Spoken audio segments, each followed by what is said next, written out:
Bonjour et bienvenue dans ce nouvel épisode d'Electrochoc, le podcast d'Automobile Propre où nous discutons joyeusement de l'actualité de l'automobile électrifiée. On enregistre aujourd'hui le numéro 5 et comme à chaque fois, on commence d'abord par vous remercier une nouvelle fois de tous les retours que vous nous faites, que ce soit sur YouTube, si vous voulez vous régaler les yeux, ou sur votre plateforme d'écoute de podcast préférée, si nos voix suaves vous suffisent. Aujourd'hui, nous avons à nouveau notre équipe d'intervenants presque au grand complet.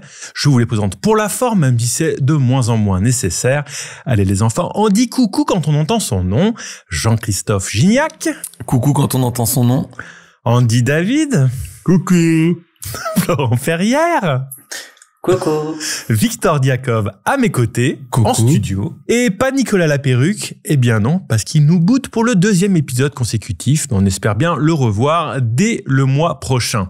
Alors avant de passer à notre premier sujet, on commence par un petit mot de notre sponsor parce qu'il faut bien manger. Ce podcast vous est présenté par l'Olivier Assurance. Depuis 15 ans, l'Olivier Assurance a à cœur de vous offrir des prix bas et accessibles, vous permettant d'économiser en moyenne 263 € par an sur votre assurance auto. 100% digitale, simple et transparente, l'Olivier Assurance propose des produits pour l'auto et l'habitation avec une mission claire, vous garantir une assurance au meilleur prix sans transiger sur la qualité de service. Les conseillers sont basés dans le nord de la France, près de Lille, et ils sont là pour vous accompagner au quotidien. Rejoignez l'Olivier Assurance dès maintenant en obtenant votre devis en 5 minutes sur l'olivier.fr.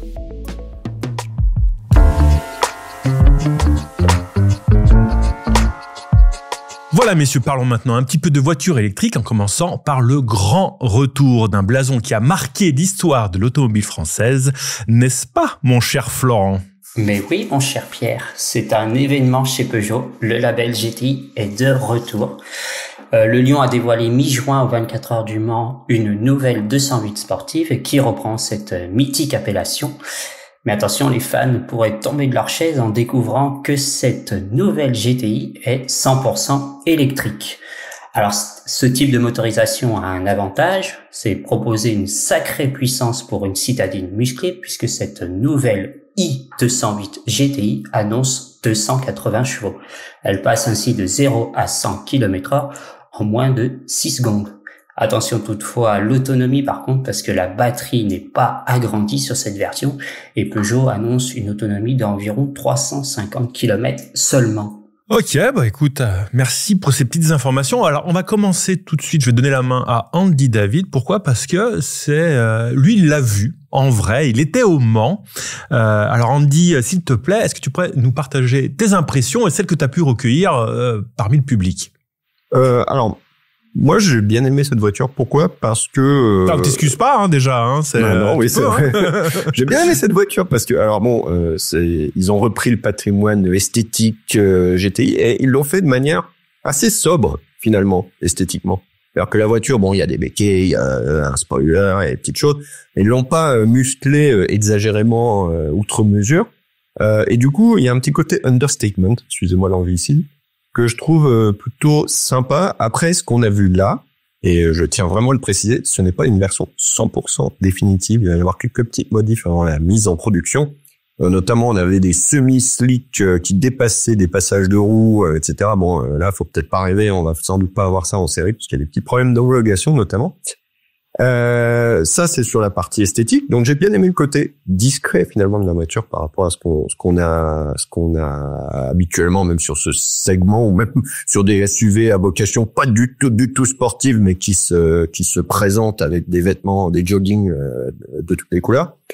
Ce que je pense que la voiture va être sympa à conduire, vraiment, parce que on a 280 chevaux, 335 Nm, etc. Et déjà la i208, 136 chevaux, la brave i208 qu'on connaît depuis un bon moment maintenant, c'est une voiture plutôt sympa à conduire par rapport à la moyenne des électriques. Donc je pense que vraiment à conduire, ça va être une voiture très sympa et j'ai vraiment hâte de mettre mes fesses dedans. D'ailleurs, je vais un peu le faire dans les semaines qui viennent parce qu'a priori, je vais essayer la Lancia Ypsilon HF qui va être grosso modo la même voiture. Alors, je vais parler de manière un peu directe. Ce qui est bien, donc, c'est a priori le produit, moi, il me paraît plutôt bien. Ce qui me chiffonne un petit peu plus, c'est premièrement, ça va pas être accessible.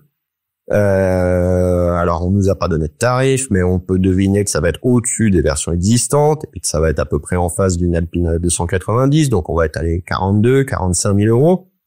Je ressors une statistique que j'ai découvert il y a pas longtemps. Une 205 GTI, ça coûtait 10 mois de salaire médian en France en 1984. Là, on est plutôt autour de 20 mois.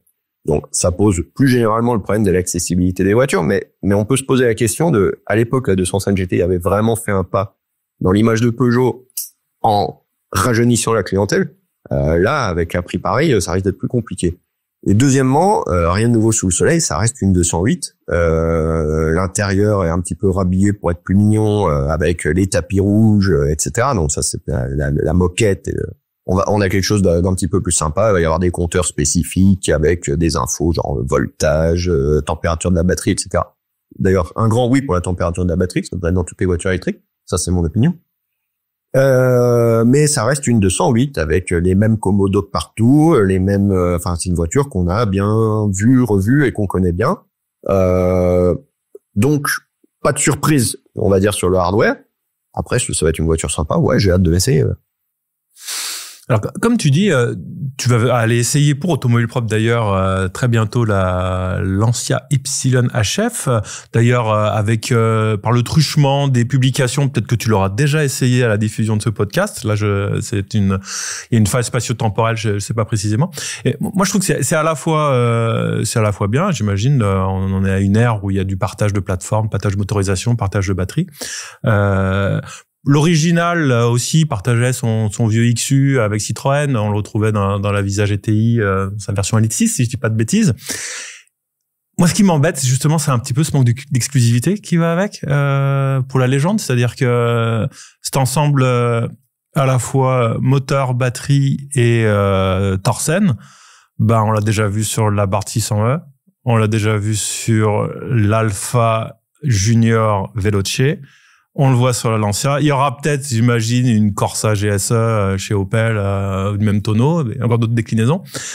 Et je trouve que il y a de fortes chances qu'au final, au volant, elles soient sans doute toutes très sympas à conduire, mais avec des différences à la marge qui vont peut-être être juste des questions de léger réglage de suspension, d'empattement différents. Et c'est ça qui m'inquiète un petit peu. Et alors que on a comme exemple, Hyundai et Kia qui ont fait deux produits sportifs qui partagent les mêmes motorisations et les mêmes batteries. On a la Ioniq 5N et le V6 GT et qui sont au final, par contre, une fois le volant en main, des produits radicalement différents dans leur placement. Et donc voilà. Florent, j'ai l'impression que ça te fait rire ce que je dis. Est-ce que tu veux compléter? Je me dis, on a le défi de ne pas parler de l'Ioniq 5N dans un autre podcast est déjà perdu au bout de 5 minutes. J'ai l'impression qu'on en parle à chaque fois. Mais c'est un produit de référence dès qu'on parle de sportive, c'est pour moi en tout cas. Non, mais je comprends. Après, c'est la logique de Stellantis, quoi. On fait toute la même voiture avec une carrosserie qui change. Et maintenant, la logique, c'est quasiment de dire, en fonction des pays, celle-là se vendra plus et celle-là se vendra plus. La Lancia, déjà que celle de base, il doit s'en vendre de 2 en France par mois. J'en ai vu une l'autre jour. Il est méchant. Il a fait un vœu, j'espère. Je devais être près de la concession, peut-être. Donc, je pense que la version HF se vendra encore moins, mais elle peut se vendre bien en Italie. Donc, la 208 sera peut-être plus pour nous, la France.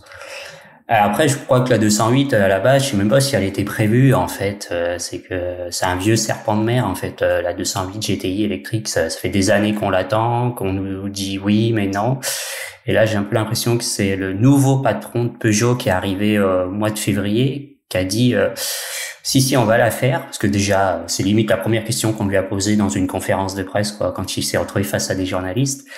Et surtout, on sent qu'ils sont un peu pressés quand même par, une bataille d'image face à Renault. Renault a carrément gagné la bataille de l'image ces derniers mois, dernières années avec la R5. Déjà la R5 classique, et puis ils ont carrément enfoncé le clou avec la R5 turbo, quoi. Turbo électrique. Et je pense que là, ils se sont dit, il faut vite qu'on se raccroche aux branches. Et à la base, quand même, ils avaient prévu d'abandonner GTI pour un nouveau label sportif, quoi. PSE, qui a fait flop, que tout le monde a déjà oublié. Donc déjà, voilà, donc vite retour au GTI pour de la nostalgie et refaire un peu de dire regardez, on est cool, c'est sympa.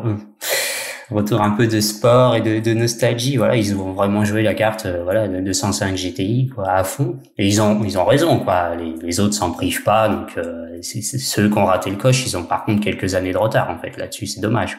Toi, JC, t'étais déjà un grand adulte à la sortie de la 205 GTI. J'avais 40 ans déjà, ouais. Comment ça te fait envie, toi? Comment tu le perçois, cette i208 GTI? Moi, en tant que fan de l'électrique, j'ai toujours du mal avec Stellantis. Et du coup, ça me passionne pas. En plus, je trouve que bon, ok, là, les moquettes rouges et tout, mais ça fait pas très GTI. Enfin, je sais pas comment expliquer ça. Moi, je vois surtout le côté marketing dans l'histoire. Par contre, c'est vrai que 280 chevaux, c'est quand même énorme. Et pour le coup, ça met vraiment une claque à Alpine quand même, qui culmine à 220. L'Alpine, je l'ai essayé, c'est quand même pas dingo. Là, pour le coup, j'ai pas essayé. J'ai essayé aucun des modèles Stellantis avec ce moteur, donc je sais pas ce que ça vaut. Mais je pense que par contre, en plaisir de conduire, ça va vraiment être supérieur à Alpine, je pense. Pour le coup, c'est cool, mais la voiture en elle-même, autant une Renault 5, c'est vraiment pas mal. Enfin, c'est dans l'air du temps. Autant la 208, c'est quand même déjà un petit peu un truc ancien avec l'infotainment Peugeot, etc. Par contre, j'ai vu la vidéo d'Andy qui était excellente. Et forcément, la température batterie, je rejoins Andy. Mais je comprends pas pourquoi ils le mettent que sur les sportives alors que c'est un truc qui est hyper utile dans la vie de tous les jours pour les gens qui font des longs trajets par exemple, ou même pas qui vont charger en sortant du bureau, savoir si ta voiture est dans la bonne jauge et tout. Enfin vraiment, constructeur, mettez la température batterie, bordel. Ce qui m'a fait rire aussi, c'est le E qui est un peu caché dans la couleur de la bagnole. Ça m'a fait beaucoup rire. Genre, si tu regardes pas, tu sais pas que c'est une électrique. Et voilà. Et je voudrais juste dire que c'est bien pour Stellantis de se redorer un peu le blason et tout, parce que en ce moment, c'est vraiment très dur pour eux. Je voudrais juste dire qu'on a fait une petite étude là auprès de 3000 personnes qui roulent en électrique. Et à la question quelle marque ne vous fait absolument pas rêver, enfin de quelle marque vous ne voulez absolument pas les voitures, il y a quand même 76% des gens qui disent Stellantis. C'est loin devant le deuxième qui est BYD à 33%. Donc là, Stellantis a vraiment besoin de travailler son image et voilà. Mais je pense pas que ce soit avec une vieille voiture sur laquelle on met un badge GTI, qu'on met un moteur plus puissant, ça va faire rêver les gens, quoi. Je sais pas ce que vous en pensez, mais... Toi, tu penses que c'est trop tard, déjà? Il aurait fallu la 208, cette GTI il y a quelques années, déjà. Non, mais je crois que de toute façon, Stellantis, ils ont tout à refaire, quoi. tout recommencer. Alors oui, elle fait 280 chevaux, mais pour 45 000 balles, t'as d'autres voitures qui font la même puissance et qui sont modernes, quoi. Et franchement, qui ça fait rêver? Enfin, est-ce que on a tous rêvé de la 205 GTI? Est-ce que vous rêvez de la 208 GTI? Est-ce que ça vous fait le même effet? Moi, j'étais plutôt Golf GTI à l'époque, donc voilà, j'attends l'ID2 plutôt, mais pas. Moi, comme je dis, ça me laisse un peu. Ça a l'air d'être un peu un calque d'autres modèles déjà existants, donc on me perd à ce niveau-là. Toi, Victor, qu'est-ce que t'en dis, toi? J'ai du mal à avoir un avis vraiment tranché sur la question parce que d'un côté, bon, ça fait plaisir le retour des sportives, enfin, quelle que soit leur petite sportive, ouais, petite sportive, exactement, quelle que soit la motorisation et la forme que ça prend. De l'autre côté, le badge GTI, bon, je sais pas, je suis pas convaincu. On a eu des 205 GTI. Ensuite, on a Peugeot a abandonné l'appellation GTI pour en France, c'était quoi, c'est RC ou S16 d'abord. S16 ou 16S S16. S16, RC. XSI, il y a eu XSI pendant ouais, ensuite PSE, enfin je sais pas, à un moment donné il aura peut-être jamais fallu l'abandonner le badge GTI, enfin je sais pas, ça me paraît un peu bizarre comme retour un peu inattendu du badge GTI. Et comme tu dis très bien, c'est une Abarth 600 rebadgée, enfin ouais, c'est plus petite, la même plus plateforme. basse, peut-être. Ouais, est-ce qu'elle aura plus de suppléments d'âme que les Alpha et autres? à voir. En lisant toutes les communications là sur aussi bien sur le communiqué de presse que. Oui, tu me disais que tu t'étais fané, que c'était quand même une petite épreuve de se dire ouais, c'est beaucoup de bullshit quand même. Bon, c'est ça, on a l'habitude. Mais là, c'était quand même assez orienté. Regardez le design, l'inspiration. C'est vraiment genre le badge GTI, c'est notre héritage, mais là, on a injecté de la technologie. Tu sens que bon, ça brasse du vent quand même. Hein, on a une plateforme dynamique, enfin sportive. Et on essaie de justifier son existence, quoi. Donc, je sais pas. Faut vraiment, on va lui laisser sa chance. On va l'attendre. Ouais, on va attendre de l'essayer, voilà. Mais pour l'instant, je pars quand même assez dubitatif. J'aime bien ce qu'a fait Renault. Ils ont vraiment posé leur courage sur la table. Il voulait pas dire ça. avec cette espèce de supercar, la R5 Turbo 3E. Tout le monde pioche dans son histoire là pour ressortir un peu, pour faire rêver les plus nostalgiques. Ouais, là c'est ouf. Renault c'est ouf. Peugeot c'est pas ouf. Enfin là en tout cas à ce stade-là. Rappelons aussi que la 208 précédente, donc Peugeot a fait les choses en très grand, Pikes Peak, c'est vrai. Pikes Peak 2013 avec. Tu y étais? J'y étais, oui. J'y étais avec Sébastien Loeb qui claque un record, mais. Seb. Comme on l'appelle chez nous. Ouais. Seb, si tu nous écoutes, je t'embrasse. C'est faux, il nous écoutera pas, je t'embrasse pas. Et non, mais voilà, il y avait une vraie, je trouve qu'il y avait une vraie la Peugeot y croyait de fou, quoi, tu vois, genre on met les moyens. On met les moyens, on s'engage, on y va à fond. Et là, bon, il y a les 24 heures du Mans, il y a dans le Hospitality, on te présente la voiture. Enfin, je sais pas, je trouve ça un peu timide et on va voir la voiture quand elle arrivera. Voilà, je vais laisser la parole à qui d'ailleurs? Au suivant. Mais pour l'instant, je suis pas convaincu. On a parlé de la concurrente qui semble tout désigner, effectivement, c'est l'Alpine A290. Je sais, tu dis que tu avais été un petit peu déçu. Moi, je trouve déjà que, je trouvais ça sympa. Je trouvais que c'était un produit qui avait quelque chose par rapport à une R5 déjà. Je trouve que c'est une évolution de la R5, mais je trouvais qu'il y avait un peu un univers, un petit peu ce qui fait de modification par rapport donc à la R5 de base pour t'as l'impression d'avoir un produit particulier dans les mains. Et en plus, ils ont, alors c'est une Alpine, mais il y a une petite distance avec l'ancêtre qui fait que on va pas forcément les mettre tout de suite à côté, les comparer la R5 Alpine de l'époque. Et je trouve que ça bénéficie à la fois un petit peu de l'image d'Alpine, mais en étant un petit peu produit un peu différent. Je trouve qu'elle a mieux sa place. Et quand t'es au volant, je trouve que tu sens que t'es au volant d'un quelque chose de particulier. En tout cas, c'était ma perception. J'y sais, qu'est-ce que t'en dis? Je voudrais juste faire un petit comparatif. Okay. Pour 45 000 €, tu as une Tesla Model 3 grande autonomie propulsion. Alors, on a fait Ioniq 5e, coché, Tesla, c'est bon. T'as une voiture qui a 702 km d'autonomie, qui fait le 0 à 100 en 5 secondes 2, qui est bardée de techno, et à côté de ça, t'as une 208, sur lequel tu colles un badge GTI et tu crois faire rêver les gens. Et je regardais, pour le même prix, t'as une ID3 GTX, qui pareil offre une autonomie de 602 km, qui fait entre 280 et plus de 300 chevaux, et qui technologiquement aussi est quand même beaucoup plus abouti. Donc faut vraiment kiffer le badge GTI pour avoir envie de mettre cet argent-là dans cette voiture-là quand même.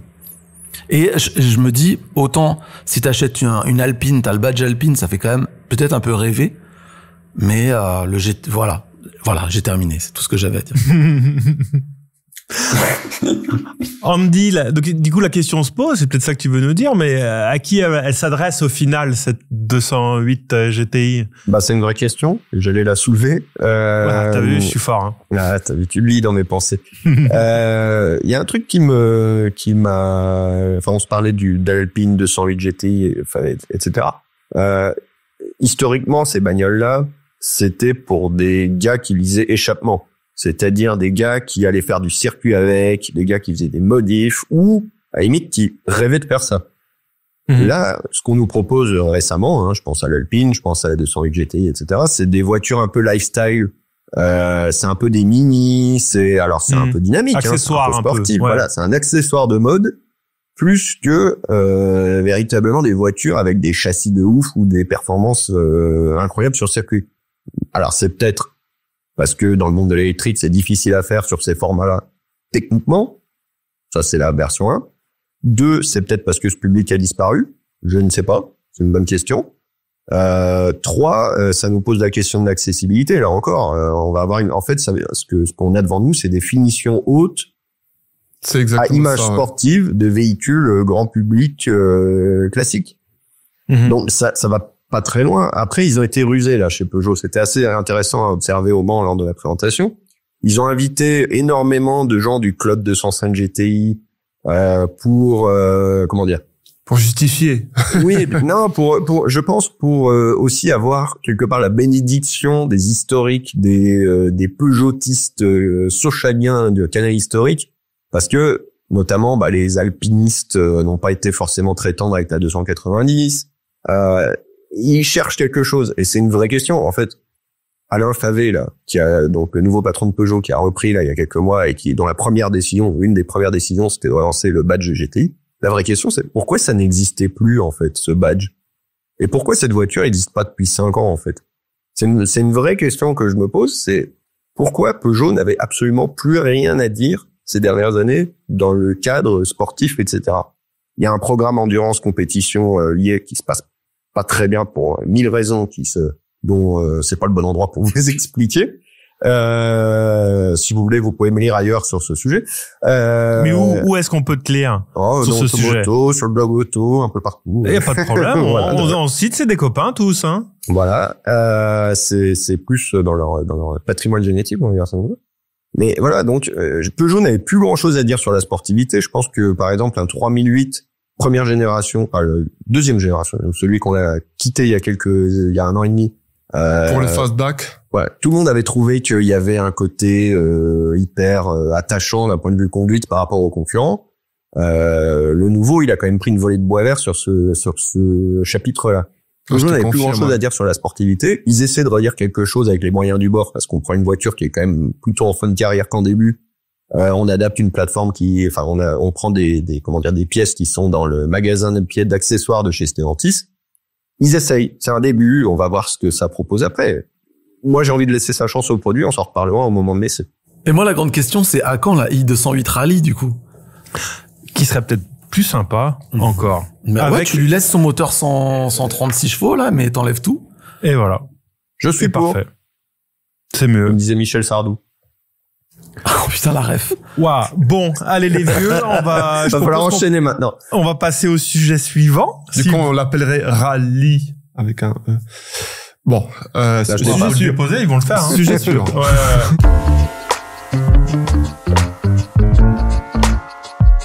Alors, on va parler maintenant d'un sujet qui nous tient quand même pas mal à cœur à Automobile Propre, puisque on en a beaucoup parlé. Il s'agit du rétrofit. Vous savez, il s'agit de la conversion à l'électrique d'un modèle thermique plus ou moins ancien. Mais Florent, il semblerait que la filière actuellement ne se porte pas très bien. Ouais, il y a plusieurs sociétés en France qui se sont lancées dans ce genre de transformation. Mais on a appris récemment la fin des activités de Lormoto, qui avait conçu un projet à partir de la première Twingo. Et faute de financement, Lormoto a connu donc une chute précipitée. Et selon le patron de l'entreprise, c'est toute une filière qui est en danger en France. Mais alors on s'interroge quand même sur la viabilité de cette filière à la vue de cette nouvelle. Et plus généralement, on se pose quand même la question de l'intérêt du rétrofit. Est-ce que cette transformation qui est encore très coûteuse n'est pas une fausse bonne idée pour avoir des voitures électriques? Et je crois que JC était particulièrement chaud quand on a parlé de ce sujet. Il en a gros. Et il veut le partager avec nous tous.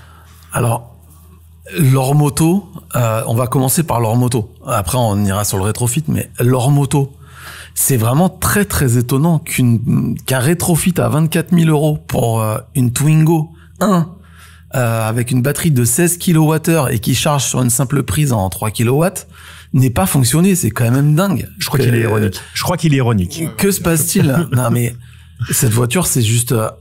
alors déjà, on pouvait la louer quand même, il me semble, pour mais ça dépendait d'aide. En fait, eux, ils visaient, si je dis pas de bêtises, ils visaient les 100 € par mois. Oui, c'est ça. Mais à condition d'avoir des aides et ils incitaient le gouvernement en français à aider plus le rétrofit. Franchement, j'ai pas trop suivi au niveau légal, mais sincèrement, enfin, qui a envie d'une voiture qui a 100 km d'autonomie, qui consomme du 16 kWh au 100 parce que les kits rétrofit en général, c'est quand même moins bien qu'une voiture née électrique. C'est vrai. Ouais. Qui charge pas du tout, qui charge sur une prise comme une Citroën Ami, le tout pour 24 000 balles. Enfin. Et avec une sécurité aussi de. Ah oui, c'est ça. Voilà, allez d'une vieille bagnole surtout, c'est ça. Allez voir un crash test de Twingo 1. Franchement, ça met des frissons par rapport à aujourd'hui. Alors qu'en plus, c'était le prix d'une Renault 5. On critique la Renault 5 5 là, qui a pas de recharge rapide, mais au moins elle avait du T2 déjà. Et elle est moderne, etc. Enfin, vraiment, pour moi, le rétrofit, il y a 3 types de rétrofit. Il y a le rétrofit de véhicules utilitaires. Là, je m'y connais pas assez, mais je pense que ça peut être pas mal. Il y a le rétrofit de voitures pour la vie de tous les jours. Et ça, j'y crois absolument pas parce que c'est vraiment trop cher. C'est mal foutu, ça charge pas. Enfin, voilà, c'est très très rare d'avoir des trucs cool. Et il y a le rétrofit de voitures passion, où là, je me dis que les gens ont un peu plus d'argent. Enfin, c'est un peu moins un choix raisonné et on est plus dans le passionnel. Et là, je me dis, ça peut fonctionner sur certaines voitures. Moi, j'aimerais bien rétrofit mon van, par exemple. J'ai un Volkswagen T3 diesel. Le moteur est horrible. Si je le passe en électrique, ce serait cool, mais c'est trop cher. Mais sinon, franchement, je vois pas d'avenir. En tout cas, dans la voiture particulière à utiliser tous les jours, je vois pas d'avenir dans le rétrofit pour l'instant. C'est des kits qui sont vraiment, mais trop limitants, quoi. Il y a aucune polyvalence à la voiture. C'est juste pas possible. Je suis d'accord que le rétrofit, enfin, moi, j'y crois plus. Le rétrofit aurait pu être une solution au début de la voiture électrique, il y a 10 ans, quand ça aurait pu être une solution pour aider celui qui voulait passer à l'électrique, mais il n'y avait pas encore de marché de l'occasion. Enfin, à l'époque des premières Leaf, etc., des premières Zoé, ça aurait pu être une solution à condition qu'elle soit accessible, etc. Mais factuellement, c'est beaucoup trop cher. Le coût même du rétrofit, le moindre coût du rétrofit, je crois que c'est 15 000 € chez Rétrofutur, enfin quelque chose comme ça, le pack de conversion. C'est quelque chose comme ça. Ouais. Moi, j'aurais dit 25, moi. Non, je crois que t'as des packs à 15 000 balles, hein, ça dépend des modèles, mais toujours est-il 15 000 balles. Donc ça c'est sans sans la voiture, et pour 15 000 balles t'as le minimum, hein, t'as pas la recharge rapide, t'as la plus petite batterie, etc. Mais pour 15 000 balles, tu as par exemple une superbe Seat Mii. Au hasard. Elle peut être rouge. Ouais, elle peut être rouge, voilà. Et elle sera ultra moderne avec la clim, par exemple. Tu pourras faire 300 bornes si tu veux. Je l'ai. Et non, mais aujourd'hui, le rétrofit, enfin, je vois pas dans quelle mesure dans quelle mesure il pourrait exister. Et je rebondis sur ce que disait JC par rapport aux voitures passion, mais non, pas du tout, JC, qu'est-ce que tu racontes? Mais bien sûr. Mais pas du tout, mais qui la personne qui a une vieille 911 non. Ou une vieille je te parle pas des voitures qui ont des beaux moteurs. Il y a plein de voitures anciennes. JC, il a raison. Voilà. Non, il y a plein de voitures anciennes qui ont des moteurs tout pourris. Des moteurs inintéressants. Une petite Golf, une petite Cox. Franchement, une Cox. Par contre, non. J'étais d'accord avec toi. Et ça alors, une DeLorean électrique. Une DeLorean, on est d'accord. Une DS, une Citroën DS aussi, on est d'accord. Le gros problème, à mon avis, qu'on a, qui a tué le rétrofit dans l'œuf, quoi qu'il arrive, au-delà de l'aspect du coût et de l'aspect de la complexité du truc, c'est que il n'y a jamais eu d'encadrement légal spécifique à ça, quoi. Ça a toujours été. Il y a déjà avant toute chose, il y avait des bâtons dans les roues d'un point de vue administratif qui a empêché le développement, quoi qu'il arrive, de ces boîtes comme leur moto ou d'autres encore, qui ont avant même de produire quelque chose, devaient lutter pour valider les conversions, pour les homologations. Oui, et ça a traîné des années et des années et des années. Ou comme tu le disais, il y a 10 ans, quand les électriques les moins chers étaient hors de portée, qu'on n'avait pas d'occasion, ça aurait été une bonne première marche pour un déplaçoir du quotidien, voilà. Mais maintenant c'est trop tard pour le véhicule de particulier. On a de l'occasion qui marche bien. On a des voitures neuves électriques comme une Dacia Spring avec des prix qui correspondent de toute façon au prix de la transformation et ça marchera pas. Et là où je suis encore d'accord avec JC, c'est qu'il y a peut-être encore peut-être une fenêtre pour l'utilitaire, ou peut-être que au lieu de renouveler une flotte entière d'utilitaires de la passerelle électrique, ça coûte peut-être aujourd'hui moins cher de les convertir. Andy, on t'a pas encore entendu. Moi, j'ai toujours, j'aime les uchronies et les mondes parallèles, et j'ai toujours de la sympathie pour les idées, les bonnes idées qui vont dans le sens contraire de l'histoire. J'ai un peu l'impression qu'on est dans ce cas-là. En fait, je me demande comment on a pu croire que ce type de choses deviendrait industriel ou atteindrait une taille critique qui ferait qu'on pourrait faire beaucoup d'argent sans être public, etc. Quand je regarde ce qui est fait, alors il y a la merveilleuse Voltavia, j'ai envie de dire. Dont on n'a pas encore parlé. Vous avez vu, mais à un moment, je vous en parlerai si vous voulez. Je mets ça la difficulté de faire, parce que qui c'est ici qui a fait un rétrofit? Ouais. C'est Bibi. Il y a que moi. Et donc je sais combien ça coûte et comment c'est les difficultés qu'il faut pour y arriver. Bref. Du coup, combien ça coûte? Je crois que je l'ai dit. Voltavia, c'était un projet que je trouvais intéressant, que ce que je vois autour de moi, je vois beaucoup, comme vous le savez, j'habite en Italie, dans une ville assez touristique, dans laquelle je vois des 500 électriques, avec des toits découpés, qui servent à promener les touristes. Et c'est très bien comme ça, moi je trouve ça super. À quel moment on s'est dit, tiens, les gens, ils vont investir là-dedans pour remplacer leur véhicule? Ça m'étonne un petit peu qu'on y ait pensé sérieusement. Donc, on vit en plus dans un monde de renouvellement permanent, et c'est de pire en pire, parce que les constructeurs maintenant vivent sur le leasing, que maintenant on pense à 3 ans maximum pour la vie d'une bagnole, qui après repartira dans le cycle, etc. Et que c'est le seul moyen, entre guillemets, qu'on a trouvé du côté des grands constructeurs pour continuer à maintenir des chiffres de vente suffisants. On vit dans un monde de jetables et de, malheureusement, ou heureusement, ça dépend comment vous interprétez le monde, mais qui pose des problèmes environnementaux en tout genre. J'ai bien peur que les intérêts des constructeurs n'aillent pas du tout dans ce sens-là. Donc le lobbying autour de l'automobile est quand même autour des constructeurs ou des équipementiers. En fait, personne n'avait intérêt à ce que ça marche. À part quelques petites boîtes qu'on a citées et qui sont très respectables, mais je vois pas en fait comment on pouvait avoir un niveau de lobbying suffisant pour adopter des règles communes dans tous les pays européens. Je vois pas comment on pouvait penser que ça atteindrait des échelles industrielles sans que les constructeurs s'en emparent. Je suis quand même vraiment sceptique.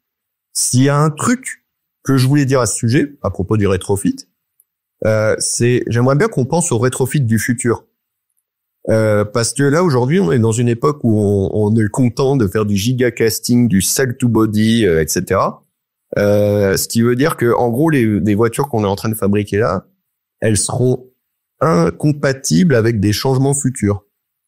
Moi, j'aimerais bien qu'on puisse se dire, au bout de, 8 ans, la batterie, elle commence un peu à affaiblir, 10 ans, la batterie, elle commence un peu à affaiblir. Peut-être que je peux garder ma Tesla, j'en sais rien, je dis ça totalement au hasard, et changer le pack. Or, aujourd'hui, on va pas vers l'édiction de normes ou de choses qui permettraient de faire ça et de garder nos voitures longtemps. Ça me chafouine, et j'aimerais bien par exemple, qu'on parle du rétrofit du futur et de la possibilité de ce qu'on pourrait faire pour que nos voitures durent plus longtemps, parce que, effectivement, si on se parle de la dimension environnementale, c'est peut-être un peu un sujet, non? Attends, quand tu parles de rétrofit du futur, ça serait de faire évoluer des voitures électriques qu'on aurait et leur greffer les remettre au bout du jour à intervalles une batterie de nouvelle 6 ans, génération, peut-être avec une densité supérieure qui lui offrirait ou accélérer la recharge.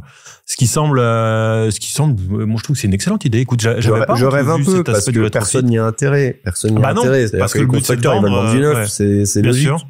Les fabricants de batteries veulent vendre une batterie neuve, donc aujourd'hui, à part le monde du recyclage, etc., personne n'a intérêt à aller dans cette direction. Mais si on se pense environnement, ça serait peut-être bien de commencer à dire des trucs genre, voilà, il faut que la batterie, elle soit tombable en temps de partie, en temps de module, etc., et que on pense à horizon 10 ans sur ce qu'on pourrait faire là-dessus. J'ai vraiment l'impression, vraiment, qu'on va dans la direction opposée. Non, mais je suis pas sûr qu'ils aient pas vraiment d'intérêt parce que justement ça fait flipper les gens aujourd'hui la voiture électrique et encore plus sur le marché de l'occasion au niveau de la longévité de la batterie. Et plus tu mets en avant qu'une voiture électrique elle pourrait être rétrofit et qu'au bout de 12 ans une Zoé 22 on puisse la passer en Zoé 50 par exemple parce que les batteries ont évolué, que la densité a augmenté, etc.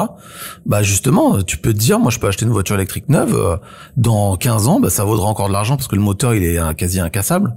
Et que donc si tu fais un petit peu attention, bah en fait ça se trouve dans 15 ans, bah elle sera au goût du jour avec une plus grosse batterie et tout. Mais il y a des constructeurs quand même qui avancent là-dessus, enfin qui font mieux que les autres, on va dire.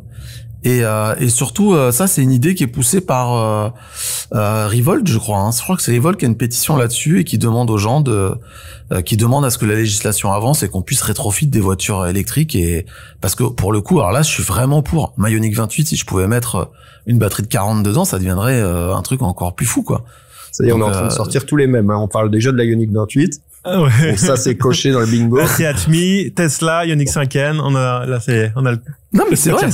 Non mais t'as raison, t'as complètement raison. Et effectivement, Revolt, ils poussent d'un côté sur la réparation pour prolonger la vie au maximum des électriques, et ils veulent aussi parallèlement avoir cette possibilité d'améliorer les spécificités d'une voiture électrique au cours de sa vie. Et ça c'est top. Et effectivement, faudra juste voir à quel point ça peut pas être limité par les pressions d'un côté. L'obsolescence programmée. L'âge, ouais. Non, ouais. Florent, qu'est-ce que t'as des choses à ajouter sur le sujet? Bah, rien de très original, parce que je suis sur la même longueur d'onde. Pour moi, c'est pas une bonne idée, le rétrofit, quoi.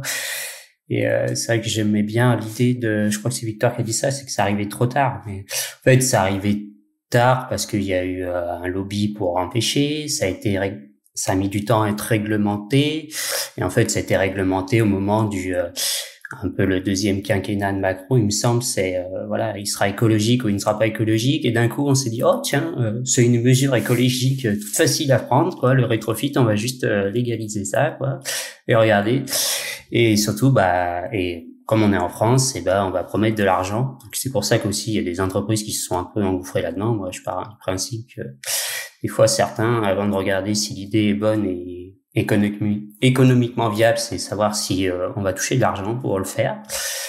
Mais voilà, moi, je voudrais qu'on arrête ce genre de gaspillage d'argent public, quoi. Voilà. Le patron de leur moto, il va peut-être nous écouter, sûrement, il va dire ouais, ils soutiennent pas l'entrepreneuriat français, mais voilà, quand l'idée est pas bonne, je peux pas soutenir. Et je peux pas c'est pour moi, ce gaspillage d'argent public me gave, quoi.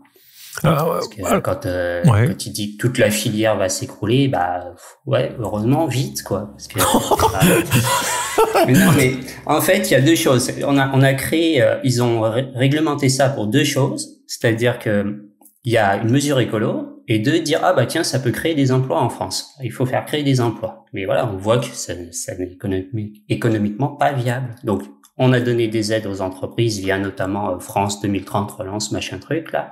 Et aussi, il y a eu un bonus, il y a encore un bonus actuellement sur le rétrofit, quoi, qui est assez élevé, mais même avec le bonus, ça reste une transformation beaucoup trop chère et complètement inintéressante financièrement. Donc ce bonus, je pense qu'il est très très peu utilisé d'ailleurs, donc on ne veut pas dire qu'il coûte très cher à l'argent public, mais il sert à rien, quoi.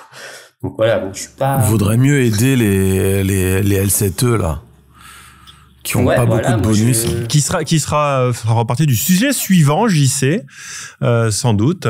qu'on abordera juste après. Alors moi juste, si vous me permettez, moi je te trouve dur avec leur moto. L'idée était bonne dans son principe, c'est-à-dire que pour avoir fait un rétrofit moi-même, ce qui coûte super cher, c'est déjà le développement pour un modèle.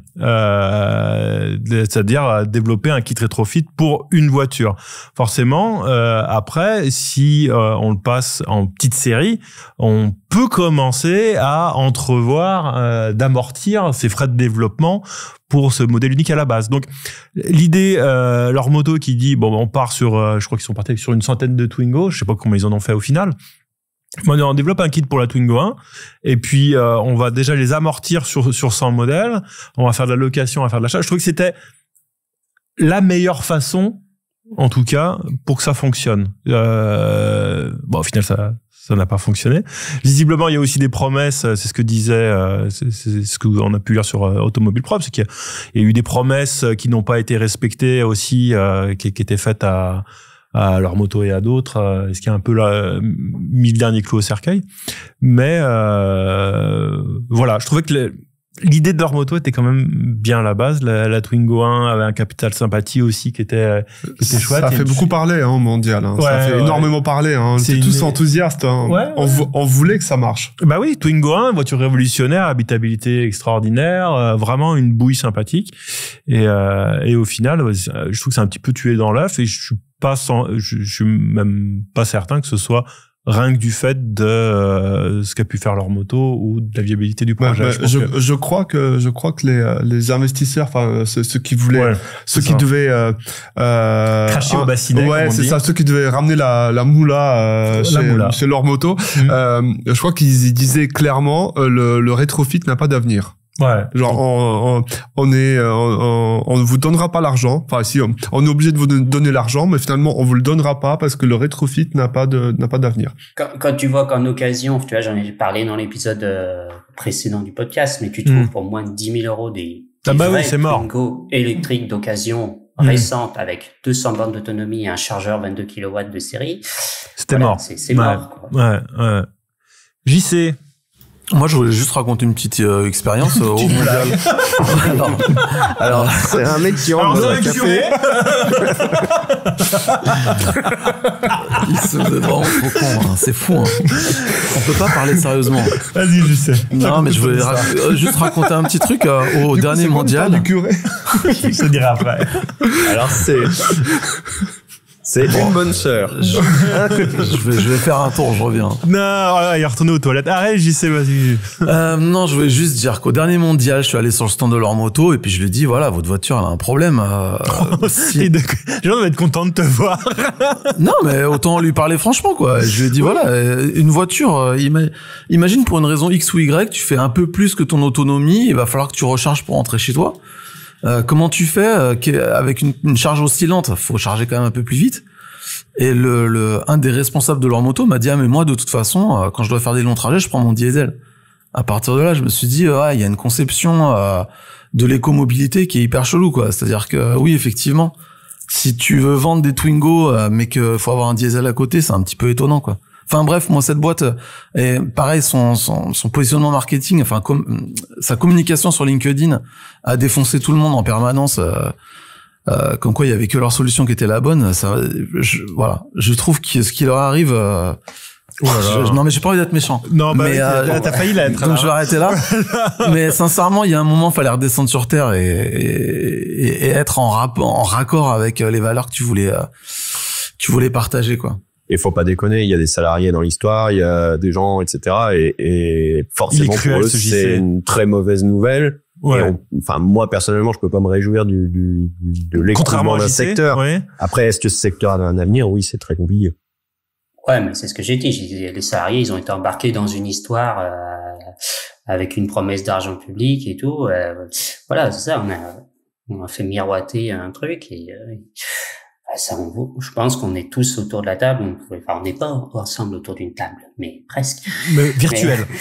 Je veux dire, ça se voyait du départ, ça allait se casser la gueule, quoi. Je veux dire, on peut pas. Après, dans l'automobile, on en a vu des trucs qui se sont cassés la gueule. C'est quand même. Et puis on a vu des trucs sur lesquels on misait pas un cachou. Vous vous souvenez de hein. Lotus quand ils sont venus avec 6 bagnoles différentes au mondial de l'automobile? Ah, pardon. Ah, Non, oui, mais- ça, je m'en souviens. Voilà. Alors, Vous vous souvenez du mondial de l'automobile déjà? Pierre, Oui. c'est quoi les Si, trucs sur lesquels t'aurais pas misé en automobile, hein?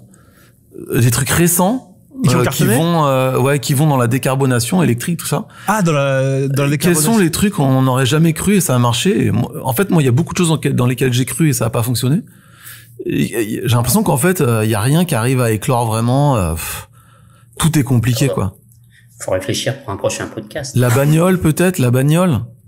Alors moi, il y a des bonnes idées où je trouve que c'est une bonne idée. Je me dis ça, je suis pas 100% certain que ça va marcher. Comme mais ça, pareil, on va en parler dans le sujet d'après sur tout ce qui est la bagnole, les L7E et tout ça. Moi, je misais pas forcément quoi que ce soit sur une Citroën Ami, tu vois, par exemple. Et ça, alors c'est dans le sens inverse, c'est-à-dire je n'étais pas certain que ça allait trouver son public, et au final ça a absolument cartonné. Et ça a même déclenché des vocations chez d'autres constructeurs. Donc voilà, je sais pas si je réponds le contraire de ma réponse est contraire à ta question. Non, mais pour une amie, il y a c'est- tout un tas de projets géniaux, de bagnoles solaires, de Oui. plein de voilà. trucs qui ont coulé, quoi. Et c'est vrai que c'est triste. Ah oui, il y avait un projet en France, la 4K1, un truc La comme ça, Kate, quoi, ouais. une sorte. Ouais. Ah, qui était une mini-mock, c'est ça? Ouais, la boîte ils ont qui a... rajouté. Ouais. Alors, je pense aussi qu'il s'est passé quelque chose au niveau global de l'automobile, c'est-à-dire que historiquement, on avait des grosses marques, c'était toujours là, tous les 7 ans, ils sortaient leur bagnole. Enfin bon, c'était un milieu hyper routinier, on va dire ça comme ça. Ces dernières années, on a eu vachement l'arrivée de gens qui se sont inspirés des techniques de la finance ou des business angels et tout ça pour lever des fonds et faire des projets. Donc, il fallait annoncer des trucs incroyables.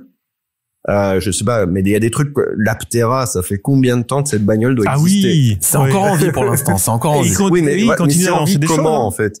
Et à la fin, il n'y a pas de bagnole. Donc, moi, je trouve ça génial. Les concepts sont super intéressants, etc.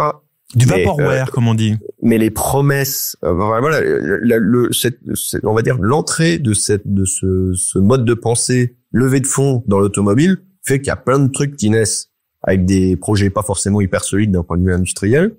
Alors du coup, ça fait rêver pendant 5 minutes. Après, on commence à regarder, est-ce que ça se vend, est-ce que c'est faisable, et les projets tombent les uns après les autres. Tesla Roadster. Ouais, mais Tesla Roadster 2. et si vous voulez même revenir en arrière, le premier vrai projet de ce genre dans l'histoire de l'automobile, et c'est vachement intéressant, Ah, notre c'est historien. la DeLorean. La DeLorean, c'était une levée de fonds. C'était un type, John DeLorean, qui s'est dit, je me casse de chez General Motors, j'ai pas les moyens pour faire une bagnole, je vais lever des fonds. Ça a marché un temps. La levée de fonds a marché en tout cas. Ouais, la levée de fonds a marché, hein, et lui, il a un petit peu pété les plombs. Je vous invite à lire un papier que j'avais écrit il y a quelques mois là-dessus. Et du coup, cette logique de, il faut faire des promesses extraordinaires pour lever des fonds pour pouvoir lancer la machine. Du coup, c'est normal qu'il y ait un taux de mortalité assez élevé. Le pire, c'est qu'on reçoit, l'autre jour, j'ai reçu un mail pour une levée de fonds pour une boîte de rétrofit, justement, pour accrocher les wagons, quoi. Je vais dire, non, mais c'est bon, moi, je passe mon tour, quoi. Ah, t'es business angel. Ouais, je suis. Moi, alors franchement, moi je suis pas super à l'aise pour. Je vous trouve dur. Je le redis avec leur moto. Je pense qu'ils croyaient avant de vouloir être juste un aspirateur à subvention, on va dire. Je pense qu'il y avait vraiment un concept qui tenait la route, qui croyait à leur concept et qui le faisait de la bonne façon. Et puis, à un moment, il y a eu un choix politique qui a été différent, qui a un peu tué leur projet dans l'œuf. Mais moi, je trouvais que ça méritait de fonctionner. Et moi, je suis embêté. Ça va, voilà. Donc après, c'est un autre sujet. Hein, le vaporware dans l'électrique, évidemment que ça existe partout. Et mais je trouve que on tombe pas là-dedans, en tout cas pour leur moto. Je dis pas ça juste pour nous protéger légalement, mais j'y crois vraiment. Et sinon, moi, je voulais juste donner un exemple d'un truc qui va faire plaisir à Victor. C'est Monceau Automobile, c'est belge. Ils rétrofitent des vieilles Mercedes, des W111 et des R107. Magnifique. C'est absolument magnifique. Et en plus, il y a de la charge rapide. C'est des batteries de 45-50, je crois. Ça fait des moteurs de 200 chevaux, charge rapide en pour 80. la modique somme de arrête de toujours de tout ramener à l'argent. Mais oui, toujours le pognon, c'est fou. Non, mais ça me fait rêver, par exemple. Moi, personnellement, ça me fait rêver. Centaines de milliers. Non, mais de fou. Non, mais le projet de rétrofit présenté par Nissan de la R32 Skyline. GTR, voilà, la Skyline R32 GTR, rétrofitée avec les jantes à l'ancienne. Enfin, vraiment, elle était sublime, mais c'est resté au stade de projet, enfin voilà, un peu de délire de communication, et quand bien même ils avaient sorti le kit de rétrofit de R32, bah les R32 déjà tu la rétrofites pas, et sinon ça coûte déjà de base très très cher, donc bref, on s'éloigne du sujet. Ouais, t'as parlé de la Skyline. C'est encore une autre. On a encore coché une autre case. Vraiment là, sans faire exprès, on les dit toutes quoi. On a fait le tour, je pense, non, du sujet rétrofit. Tu n'as pas parlé de la Voltavia, tiens. Si, tout à l'heure. Si, qu'est-ce que vous voulez savoir sur la Voltavia? Le prix. Le prix. Mais je sais plus, c'est pas un secret, je l'ai dit. J'ai dit, de toute façon, on avait dit que le budget alloué par Skoda à chaque projet était de 60 000 €.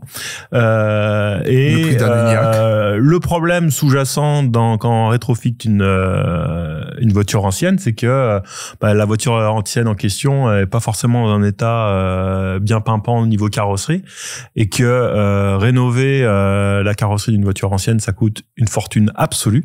Et donc sur ces 60 000, on avait la moitié qui était partie dans la restauration, dans la restauration pure, et le reste dans le rétrofit. Bon, ça coûtait cher aussi en restauration, parce que, je le rappelle, parce que nous avons voulu bien faire les choses, on était parti d'une voiture qui ne fonctionnait pas volontairement, une voiture négligée d'un point de vue mécanique, et en général, quand c'est négligé d'un point de vue mécanique, c'est là aussi d'un point de vue carrosserie. Donc il y avait eu un gros travail de restauration, de sellerie et compagnie. Donc voilà. Est-ce que votre curiosité est satisfaite? Absolument. Voilà. 60 000 €, donc le prix d'un Enyaq pour avoir une voiture qui fait... Voilà. Et c'est sans compter le prix de la voiture. Oui. En plus. Elle devait pas valoir très cher, celle-là. Ouais. 3 000, je peux le dire. D'ailleurs, je crois que l'annonce sur le site néerlandais sur lequel elle a été achetée est toujours en ligne. La dernière fois que j'ai regardé, où on peut voir, voilà. Ils disent qu'elle est presque neuve dessus. C'est faux. Terre peint au rouleau, c'était dégueulasse. Mais voilà, ça vous va? Ouais. On a conclu le sujet. Oui. Tu vois, juste une dernière chose. Allez, une dernière, on dit. Hein. Ouais, elle était cool cette voiture. Et on a parlé de ce que fait Monceau Automobile, c'est cool. Ouais. Et en fait, c'est ça, c'est que le rétrofit, c'est une tendance parmi d'autres de cool automobile que je trouve super sympa et cool. Est-ce que on va faire de la massification avec ça? Je suis pas sûr. Non, jamais. Et puis j'irais même jusqu'à dire que moi j'ai absolument adoré ce projet de la Skoda Voltavia d'un point de vue développement du projet, le côté mécanique, suivre la naissance de ça. Et le plaisir de la conduire ensuite était là, mais c'est surtout de développer le projet, et de le faire, de naissance, qui était super cool. Une fois qu'elle était faite, elle était faite. Bon, on parle de la lame avant ou pas?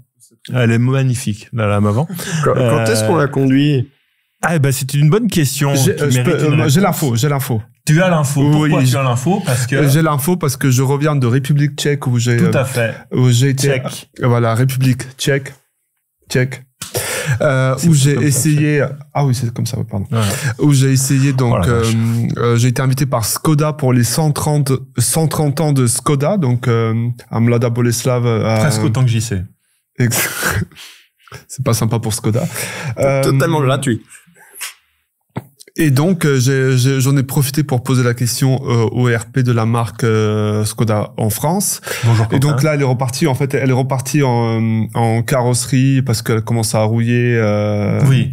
Et je lui fais confiance pour ça. Voilà, donc ensuite elle va partir en mécanique pour les support moteur. Voilà. Ça, je vous révélerai après un petit secret. Voilà. Ensuite elle va revenir donc chez Skoda au Park-Presse et on pourra logiquement l'essayer. Ouais. Pitié, passons au sujet suivant. On a passé beaucoup trop de temps avec le rétrofit. Où on en est? On enchaîne, mon cher Florent, à nouveau, sur une question.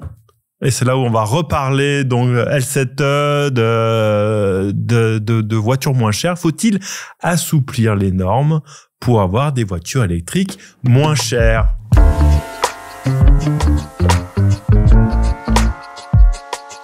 Il y a quelques semaines, Luca De Meo, qui était encore à l'époque DG de Renault, et John Elkann, qui est président de Stellantis, ils ont fait une interview commune ensemble dans le Figaro, et ils en ont profité pour critiquer le fait qu'il y a trop de normes et de réglementations pour les voitures vendues en Europe. Et selon eux, en fait, cette situation expliquerait pourquoi il n'y a plus de petites voitures abordables chez nous, et surtout pourquoi il est quasi mission impossible d'avoir des voitures électriques à petit prix. Donc en fait, ils aimeraient que l'Europe soit plus souple dans les normes pour les véhicules d'entrée de gamme. Et leur idée, ça serait même de pouvoir créer une nouvelle catégorie de véhicules inspirés des kei-cars japonaises, entre les quadricycles façon Citroën Ami et les voitures plus haut de gamme qui, elles, auraient toujours les mêmes normes plus sévères. Ok, alors moi, si vous voulez, je veux bien commencer cette fois-ci parce que les kei-cars, j'aime bien ça. Tu as le coussin de la parole. Vas-y. Très bien. Alors juste, je vous fais un petit rappel parce que là, j'ai préparé, j'ai prévu quelques chiffres. Donc, vous connaissez les kei-cars, c'est cette fameuse catégorie de véhicules japonais. Vous savez, c'est vraiment le cliché de la voiture japonaise, cubique, très petite, un peu haute. Mais ça, donc, juste pour faire un petit rappel, ça fait, je crois, plus de 50 ans que ça existe, largement plus même. C'est après-guerre. 1949. Voilà, voilà, exactement. Merci, mon cher historien. Et ça a suivi les chiffres, les spécificités des kei-cars ont évolué avec les années. Le dernier date de 98. Et voilà ce qu'il faut respecter. Il faut que ça fasse moins de 3,40 m de long. Ça paraît pas extra petite voiture, mais on est 15 cm de moins qu'une Seat Mii, au hasard. Donc, quand même, petite voiture. Par contre, 1,48 m de large. Ça, c'est vraiment pas épais, hein. C'est 16 cm de moins en largeur qu'une Seat Mii. Donc, c'est pas rien. On a droit à 2 mètres de haut. Là, c'est open bar. Open bar, le vent latéral, il se fait plaisir. Et 64 chevaux maximum. Donc c'est vraiment très très petit. On a eu très très peu en Europe. Mais on a un exemple quand même de kei-car qui est arrivé en Europe. Suzuki électrique. Qui était la Mitsubishi AMIV. Ok. Elle était considérée comme kei-car. Ouais. Elle respectait toutes ces dimensions. C'est vrai que c'est pas large. Donc, effectivement, c'est fin alors, hein, parce que ouais, Peugeot Ion, Citroën C0. Alors je sais pas. Alors sûrement, j'essaie d'en peut-être conduire une. Non, c'est les trois. Il y en a pas une quatrième. Qu'est-ce qu'il dit? Non, rien. Citroën C0. Oui, mais il y en a pas. Peugeot Ion. Oui, il y a pas. Mitsubishi AMIV. Oui. Voilà. C'est ce que je dis. Ok, très bien. Moi, j'ai essayé. C'est la première voiture électrique que j'ai essayé, dites donc. À Mitsubishi AMIV, on parle de 2008, quelque chose comme ça, quand. Oui. 2010, tu dirais? Bon, bref, j'étais jeune. Attends, je demande à Internet. Ok, ok, t'aimes bien les dates, donc je te laisse chercher. Alors effectivement, c'est pas épais. Hein. Moi, c'était là où j'avais des difficultés. C'est autant 64 chevaux. Bon, il y a le couple de l'électrique qui disait que c'était de toute façon sur une voiture citadine, c'était amplement suffisant. Mais moi, c'était aux épaules que j'avais du mal. Je me rappelle que j'avais vraiment l'épaule contre la vitre et c'était pas spécialement agréable. C'est une carrière d'athlète. C'est ça aussi, effectivement, j'ai qu'à être moins sportif, c'est de ma faute. Donc, mais une version européenne qui correspondrait un petit peu mieux à la physionomie moyenne européenne de ces kei-cars, pourquoi pas, ça pourrait être chouette. Sachant que donc au Japon, si vous respectez donc tous les chiffres que je viens de citer, il y a moins de taxes et c'est une classe d'assurance inférieure qui donc on dépense moins. Donc c'est un succès qui est toujours bien vivace au Japon. Donc pourquoi pas. Moi, le seul truc qui me dérange, et après je transmets la parole à quelqu'un d'autre, c'est que je suis jamais à l'aise avec les concessions en matière de sécurité liées. Du coup, voilà, c'est on va faire, vraiment je caricature, on va faire une voiture moins chère pour les pauvres, mais du coup ils seront moins en sécurité. Et voilà. Et c'est un peu le résumé du truc. Et c'est là où ça me dérange, où c'est les gens qui ont moins de moyens, qui auront des voitures qui ont un niveau de sécurité moins élevé que les autres. Mais les kei-cars, c'est là où je suis pas à l'aise. Elles sont nulles en crash test, les kei-cars. Elles ont... Parce que les modernes, non, ça doit quand même... Elles vont pas vite. Du coup, si tu tapes un mur, c'est... Alors, ça reste à confirmer, mais il me semble quand même que t'as les tests d'homologation sont moins exigeants. Et alors, je te dirais que oui, moi, en choc latéral, je le ferais pas avec une AMIV. Mais voilà. En tout cas, est-ce que c'est le cas car c'est le cas limite, j'en sais rien. Je l'avoue. Mais là, dans le sujet aujourd'hui qui nous intéresse, ça fait partie de la condition pour diminuer le prix d'achat. Donc peut-être moins d'équipements de sécurité. C'est les normes, assouplissement des normes. Assouplissement des normes. Et voilà. Et c'est là où je suis pas forcément à l'aise. C'est moins cher parce qu'on assouplit les normes et c'est les gens qui ont moins de moyens qui ont une voiture qui a moins de sécurité que les autres. C'est pas ouf. Je peux prendre la suite. Je peux prendre le coussin de la parole. Est-ce qu'il peut prendre le coussin de la parole? Est-ce que vous l'accordez?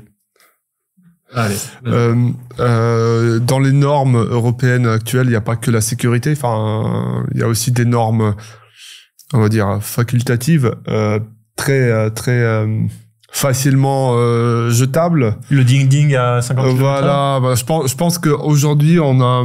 Ça dépend où on met le curseur, oui. Ouais, voilà. J'aimerais parler d'une norme particulière, d'une obligation actuelle, c'est le capteur de surveillance de fatigue du conducteur. On oblige aujourd'hui toutes les voitures modernes à être, que ça soit une voiture à 20 000 balles ou à 200 000 balles, à avoir un capteur toujours mal foutu, qui observe le conducteur et qui lui dit de temps en temps, il lui dit là t'es fatigué, arrête-toi pour boire un café. Et ça marche jamais comme il faut. Et ça veut dire qu'on oblige les gens à développer, enfin les constructeurs à développer une technologie juste pour avertir l'utilisateur quand il est fatigué. Enfin c'est pas un truc que t'es censé sentir physiquement quand t'es fatigué. Enfin il y a plusieurs aides comme ça qui sont aberrantes, je trouve. Enfin, ça n'a aucun sens. Et je pense que sans aller jusqu'à la voiture dépouillée, sans ABS, sans rien, sans airbag, sans ceinture de sécurité, il y a un curseur quand même. Et une marge de manœuvre qui pense, sera acceptable selon toi. Ouais.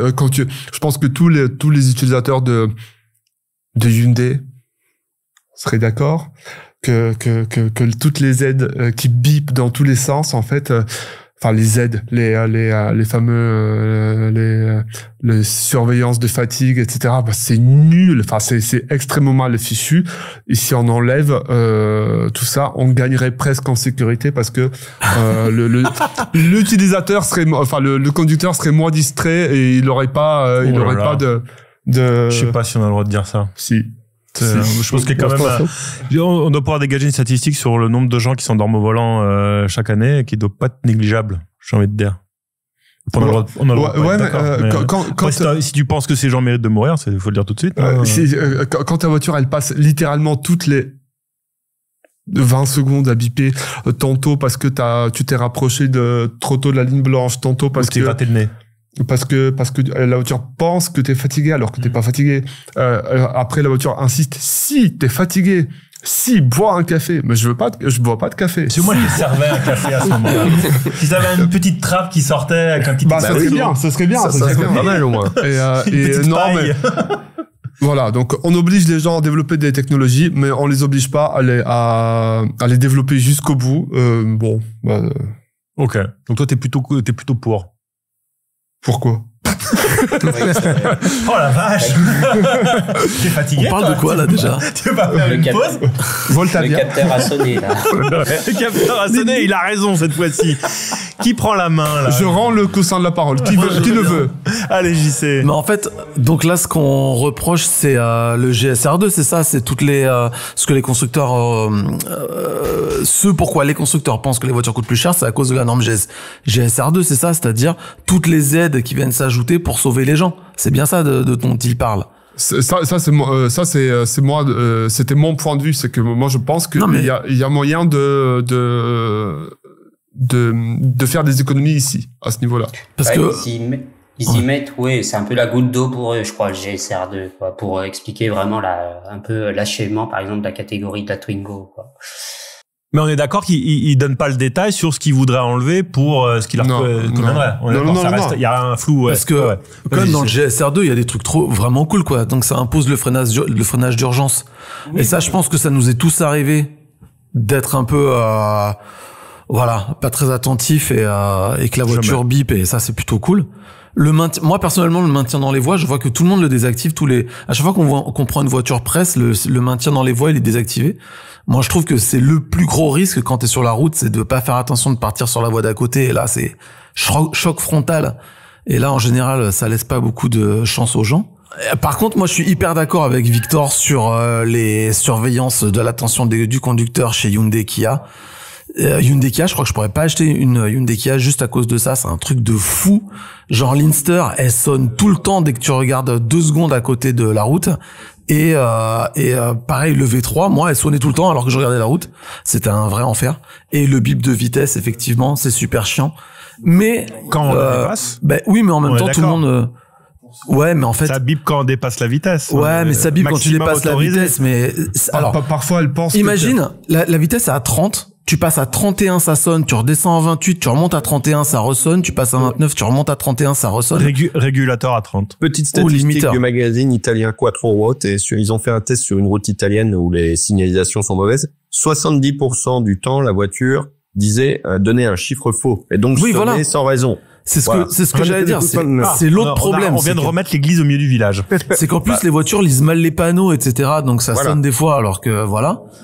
Bon, par contre, maintenant, tous les constructeurs, ils commencent à sortir des trucs pour désactiver le tout très rapidement, genre big up à Renault avec son My Safety perso, là, où tu fais 2 clics et t'as la voiture comme tu veux dès le démarrage. Donc, ça enlève tous les trucs de l'Europe, donc ça ne sert à rien. Enfin, on est sur un espèce du coup, ça désactive toute la R&D qui était obligatoire. Exactement. Mais tu peux faire ce que tu veux. Si t'as envie de laisser des choses, tu peux les laisser. Ouais, mais personne va laisser. Victor, cette R&D-là, elle a été faite comment? Je veux dire, quand tu roules dans certains modèles et que tu vois les maintiens sur la voie qui t'envoient sur l'autre voie, que tu vois l'autre jour j'étais dans un véhicule qui j'ai bâillé tout de suite immédiatement dans la seconde, arrêtez-vous. T'as mis un doigt dans la bouche. Mais ça encore c'est pas mal quand tu bailles que la voiture te dit t'es fatigué, mais quand tu regardes la route et que la voiture te dit que t'es pas attentif. Mais tu sais pas, à la limite t'es fatigué. Oui, mais à la limite, mais quand tu fais rien, que tu conduis, que tu regardes la route et que la voiture sonne, ça fait péter un câble. Tu vois, les freinages fantômes et tout, enfin, toute cette R&D là, elle est quand même assez médiocre. On est d'accord? Ça dépend chez qui.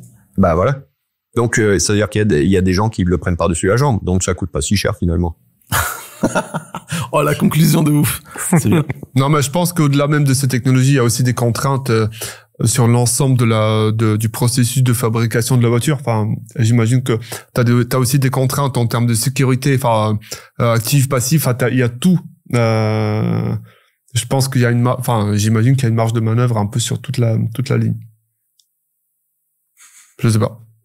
Il y a pas que il y a pas que le software, hein, il y a aussi du hardware où on peut gratter un peu. Mais tu vois, typiquement, on se plaignait beaucoup des MG avant qui avaient un maintien sur la voie particulièrement retors, qui bipaient sans raison, qui lisaient mal les panneaux, etc. Ça a été quand même assez marqué sur les premières MG4 et tout ça. C'était assez, comment dire, désagréable.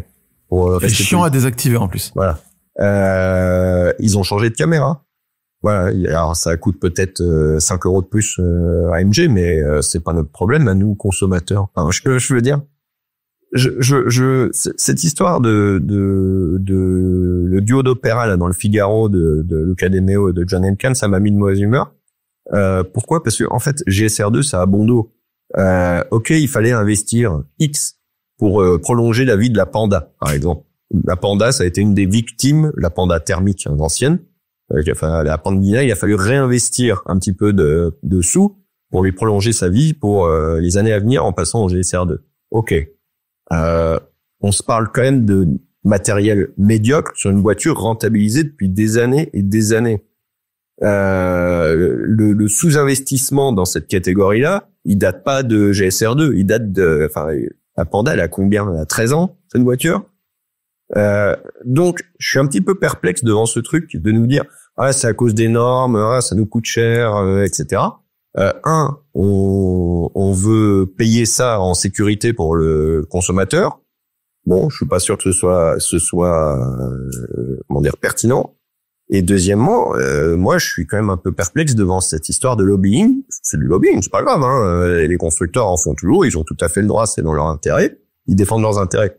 Mais de nous faire croire que qu'il y ait 25% des effectifs d'ingénierie chez Stellantis qui s'occupent de la compliance, donc le fait qu'on respecte les règles, excusez-moi, ça me paraît normal. Il y a des règles, on les respecte. Et pourquoi il y a des règles? A priori, parce que on estime qu'il y a des dispositifs qui permettent de baisser le nombre d'accidents. Ça coûte plus cher de faire des longerons un peu plus longs sur des bagnoles qui vont pas être vendues cher. Mais en fait, ça, c'est votre problème, c'est pas notre problème à nous, consommateurs. Après, si on se parle de l'Euro K-Car, pourquoi pas? Mais je pense pas que ce soit sur la sécurité qu'on puisse rater tant que ça. Moi, je vais prendre la parole. Florent. Ouais, vas-y, Florent. Justement, comme il est revenu sur la K-Car. Bon, on revient au sujet de base. Ouais, voilà, désolé. Soyons fous. Le débat, quoi. Mais c'est surtout qu'en fait, je pense que il demande ça, mais pour vendre ça à qui, en fait? Je suis même pas sûr que ça se vendrait, en fait. Parce que déjà, de base, les voitures trop basiques, les gens ne les achètent plus. Genre, quand il y avait la Sandero de base, même la dernière avait été lancée à 8 990, les gens l'achètent pas parce qu'ils veulent des équipements. Donc maintenant, même la première Dacia a des équipements parce que les clients les voulaient. Et ensuite, si on fait ça avec une voiture électrique, on va arriver sur des petites voitures avec des prestations volontairement modestes. Et ça va donner des voitures que les gens ne voudront pas, parce qu'il y a beaucoup de clients, ils en sont à oui, mais l'autonomie, j'ai peur qu'elle ait pas assez d'autonomie. Donc une K-Car à petit prix qui aurait 150 km d'autonomie, pour que le prix soit contenu, se vendra pas, quoi, parce que les gens ont encore ce mauvais raisonnement de vouloir toujours plus d'autonomie au cas où. Donc c'est vrai que c'est marrant, parce que cette rengaine de la K-Car revient assez régulièrement, y compris entre journalistes. Dès qu'il y en a une qui est présentée au Japon, on dit génial, pourquoi on n'a pas ça? Et entre maintenant patrons justement plutôt de groupes européens, quoi. Mais pour autant, je suis même pas sûr que ça se vendrait des bagnoles pareilles. Quand on voit que, alors, est-ce que les prix sont exagérés? Justement, il y a aussi ça, quoi. Ils se plaignent que les voitures sont devenues trop chères. Peut-être qu'ils s'en mettent trop dans les poches en même temps. Mais moi, j'avais regardé de près le Mobilize Duo. J'ai trouvé ça super sympa, mais quand j'ai vu les prix, même déjà la location chez Renault, on m'a fait des offres mais complètement ridicules, tellement c'était cher. Et même à l'achat, vous prenez la version 80 km/h avec un ou deux équipements, elle est vendue 12 000 balles pour un véhicule qui est un quadricycle électrique. Donc oui, c'est le prix d'une Seat Mii. Entre ça et la catégorie au-dessus, comment vous voulez arriver à glisser quelque chose? Ouais. Donc il y a le problème, c'est qu'il n'y a pas la place. De toute façon, les prix commencent à baisser sur les citadines normales, donc il n'y aura pas la place de K-Car. Voilà, Citroën doit lancer une C3 avec 200 km d'autonomie pour 20 000 €, donc avec un peu de bonus, ça sera pas très loin de 15 000. Donc voilà, ce genre de proposition va bientôt exister. Donc, et il n'y aura même pas besoin en plus de diminuer la sécurité. Ouais. Même si, alors peut-être que moi je vais pousser un coup de gueule qui n'a rien à voir. Écoute, vas-y, on te suit, hein. Pas un coup de gueule, mais de sécurité, et on parle de la C3, mais moi il y a un truc que je trouve très bizarre, c'est qu'on n'a toujours pas de crash test officiel de la C3 qui est sorti il y a 1 an, alors que la R5 a été testée, elle était même pas dans les concessions, quoi, comme plein de voitures qui sont même pas dans les concessions. Et la C3, on n'a toujours rien. Et moi je commence à prendre peur pour cette voiture. Alors peut-être que là aussi, avec la faille spatio-temporelle de notre publication, entre-temps, il y aura eu un résultat. Peut-être. Mais voilà, c'était mon petit... J'ai cru, là, je crois qu'on va accumuler pas mal de procès avec celui-là. J'ai cru qu'on allait avoir celui de Citroën maintenant. Mais c'est bien. On laisse le bénéfice du doute, là, pour l'instant. Mais, ok. Donc, pour résumer, c'est une idée, cette idée de ces messieurs de Stellantis et de Renault. De toute façon, ça ne trouvera pas sa place parce que il y a déjà des modèles qui respectent les normes et qui vont être à des prix très accessibles. C'est ça que tu dis, Florent. Et après, mais du coup, ça lève l'autre débat parallèle et accessoire de l'efficacité de ces nouveaux systèmes GSR2. Et c'est là où je rejoins ce que dit Andy, c'est que ça a une efficacité, c'est pénible au quotidien, mais c'est peut-être parce que ça mérite d'être amélioré. Avant de vouloir les supprimer, peut-être qu'il faut dire aux constructeurs, faites un truc qui marche d'abord. J'ai conduit des bagnoles où ça se passe relativement bien. Voilà, c'est ça. Il y a qui arrive. Et il y a des bagnoles où ça se passe très mal. Il y a des constructeurs qui font clairement du zèle là-dessus. Genre Hyundai Kia, leur détection du visage là. Pourquoi vous avez fait ça? Personne ne demande ça. Et c'est pas une question de prix. Parce que j'ai des bagnoles bas de gamme. Oui, ça peut-être. Par exemple, tiens, alors c'était. Vous voulez un exemple rigolo? De qui on va dire du mal là cette fois? On attaque le physique de qui là? Non. Vous avez un exemple rigolo, c'est que j'étais en Leapmotor. Allez, ça y est, Leapmotor. C'est Lantis encore. Alors c'était au moment des essais officiels, donc peut-être que ça a été corrigé depuis, mais j'avais une voiture qui n'arrêtait pas de me dire d'enlever mon chapeau. Mais déjà, on n'a pas le droit de conduire avec un chapeau. En plus, visiblement, déjà en tout cas, la voiture considère que porter un chapeau est un problème. Oui. Alors t'en avais pas, on est d'accord. Oui, voilà. Petite anecdote un peu stupide. Juste pour l'histoire de la K-Car, là, pourquoi ça marche au Japon et pourquoi ça marcherait peut-être pas en Europe, c'est plus large qu'une simple réglementation ou une simple norme. C'est-à-dire qu'il y a des avantages. On en a un petit peu parlé, Pierre. C'est que tu payes moins d'assurance, t'as peut-être quelques avantages de fiscalité, de parking, etc. Et en gros, c'est tout l'écosystème qu'il faut repenser, pas seulement la norme pour les constructeurs, mais aussi faut qu'il y ait des avantages concrets pour les utilisateurs si on veut que éventuellement ils basculent vers une voiture un peu plus légère. Ce qui me fait dire que finalement, faudrait pas aller vers la voiture légère en général tout en respectant les normes. Je pose la question là, je vous laisse y répondre. C'est la voie de la raison, on le dit souvent, et je trouve que encore une fois, ça se confirme. Mais il y a faux de ma gueule là. Absolument pas. On dit, je suis très souvent d'accord avec toi, contrairement à JC à qui je donne la parole maintenant. D'accord.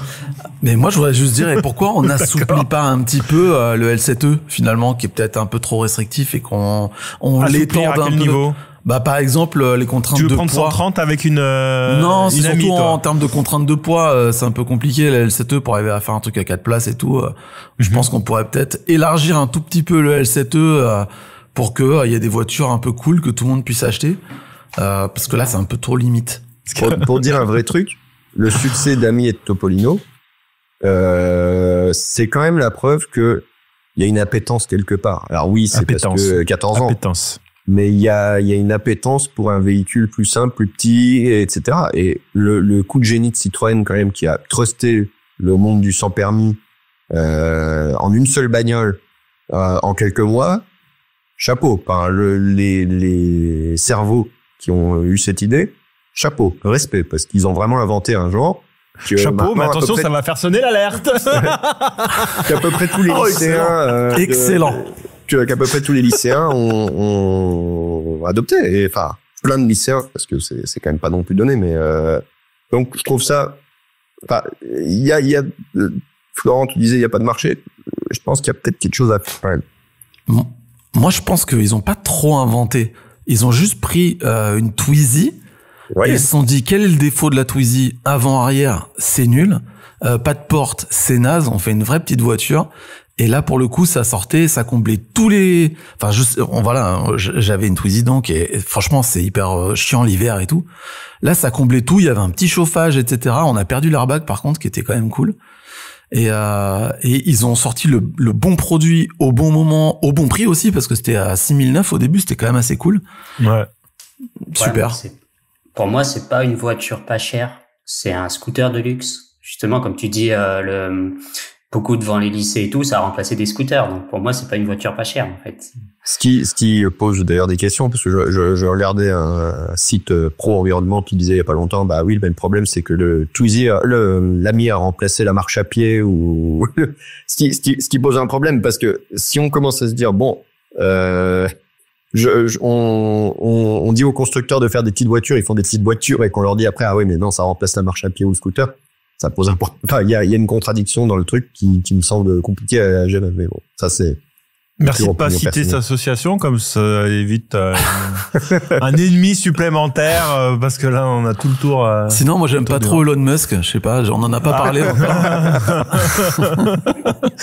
Ouais, mais t'es propriétaire d'une Tesla, donc je suis pas sûr que ça... Bref, je propose qu'on termine sur ce sujet-là et qu'on passe un petit peu à l'actualité de chacun. Et je propose qu'on commence avec Florent, qui va nous... Alors, peut-être tu pars en vacances. Je ne pars pas en vacances. Il nous surprend cette fois-ci. J'ai écoulé tous les jours. C'est fini. Je bosse tout l'été. Du coup, quelle va être ton actualité? Est-ce qu'il y a quelques moments forts dans les jours à venir? On commence à penser à la rentrée, mais là, c'est un peu tôt pour révéler des secrets de la rentrée. Tout à fait. J'ai été invité à des grosses présentations de la rentrée, donc ça, c'est cool. Mais par contre, l'été, malheureusement, à l'inverse, ça va être un peu calme. Mais voilà, il se passe toujours un petit fond d'actu, donc voilà, ça va nous tenir éveillés. Automobile ne sera pas mort pendant 2 mois, rassurez-vous. Très bien. Andy, tu reviens du Mans, tu dois éponger, j'imagine, 1 million d'articles pour tes multiples publications à laquelle tu contribues. Et concernant, tu l'as déjà dit, pour AP, de futurs proches, et c'est l'ancien Epsilon HF. C'est bien ça. Alors bon, je reviens du Mans, donc je suis fatigué et odieux. Ma copine sait que à chaque fois, tous les ans, c'est pas la semaine où je suis agréable. J'ai Epsilon HF dans les tuyaux. Le Mercedes CLA. Et ça on l'attend, hein. Voilà. Les essais de la CLA. Et là, il est attendu au coin du bois. Par beaucoup de monde, donc je suis très très curieux. Puis j'ai une obsession pour la boîte de vitesse, donc je suis curieux d'essayer ça. Et puis pour d'autres publications, vous aurez cet été un très long papier sur le Grand Prix d'Allemagne 1935 remporté par Tadzio Nuvolari. Et il y a des nazis pas contents. Et je vous invite à lire ça. C'est dans Automoto. C'est les 3 dernières pages que je fais tous les mois. Très bien. Coucou aux gens d'Automoto. Victor, tu reviens de République tchèque, donc avec quelques petits articles qu'on va retrouver qu'on a peut-être déjà retrouvé sur Automobile. Pas encore, c'est encore en cours d'écriture. Oui, quand ça sera diffusé, le podcast. Ah oui. Oh la vache. J'espère. Il rame le mec. Donc, Elroq RS. Elroq RS, voilà, tout à fait. Le concurrent de la future Peugeot i208 GTI. On revient toujours à celle-là. Ok. Je pars en vacances. Je prends le flambeau de Florent. Voilà. Donc je pars en vacances au début juillet, mais juste avant de partir en vacances. Eh oui. Mais juste avant de partir en vacances. Eh oui. On peut le dire. On le dit? On l'a déjà dit, on peut le dire. Oui, alors avant. On va garder quelques secrets, mais on peut on va faire un projet secret avec des petits youtubeurs, voilà, qui sont pas très connus. Il y en a un qui a pas beaucoup de cheveux, l'autre un peu plus. Voilà, j'en dis pas plus. Ah, je les aime pas. Ouais. Et moi, juste avant. Je zappe. Et la semaine prochaine, je pars en Slovénie pour un road trip en Cupra Terramar. Ok. Donc c'est un SUV. On se met bien. Voilà, exactement. SUV hybride rechargeable, donc qui se veut un peu sportif. Donc on va aller voir ça, et ça sera à retrouver donc j'espère en vidéo sur la chaîne d'Automobile Propre. Eh ben, on verra ça. Voilà, donc n'hésitez pas à vous abonner, à mettre un pouce bleu, un commentaire, etc., etc. Et ensuite, je pars en vacances. JC. Qu'est-ce qu'on va trouver sur la chaîne EV? Est-ce que t'as un projet secret avec un média? Déjà, ah non, pas du tout. Je vois pas de quoi vous parlez. S'il te plaît, moi j'aimerais bien que tu nous racontes une petite histoire. Tu reviens d'un gros échec, on peut pas dire un autre mot là, hein.